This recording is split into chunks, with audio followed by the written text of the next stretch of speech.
Al-Khidmat foundation ضلع چارسدہ کی جانب سے سیلاب سے متاثرہ 250 خاندانوں میں لاکھوں روپے کی امدادی خوراک تقسیم کی گئی۔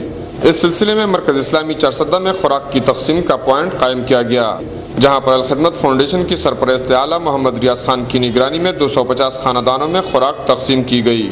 اس موقع پر الخدمت فاؤنڈیشن کی میڈیا انچارج مکمل شاہ، نور حسین اور تحسین اللہ بھی موجود تھے۔ امدادی خوراک میں آٹا، گھی، چاول، چائے پتی، دال اور چینی شامل تھی۔ اس موقع پر متاثرین سے خطاب کرتے ہوئے الخدمت فاؤنڈیشن کے سرپرست اعلیٰ اور جماعت اسلامی ضلع چارسدہ کے امیر محمد ریاض خان نے کہا کہ الخدمت فاؤنڈیشن کے سینکڑوں کارکنان پورے ضلع میں متاثرین سیلاب کی خدمت کر رہے ہیں اور ہزاروں خاندانوں میں روزانہ کے حساب سے کھانا، امدادی خوراک اور دیگر ضروری سامان کی فراہمی جاری ہے۔ انہوں نے کہا کہ متاثرین سیلاب کی سیاسی بنیادوں پر امداد قابل مذمت ہے۔ ضلعی حکومت اگر چاہے تو ایک خاص پارٹی کے ذریعے امداد تقسیم کرنے کے بجائے سرکاری اداروں کے ذریعے امداد تقسیم کر سکتی ہے۔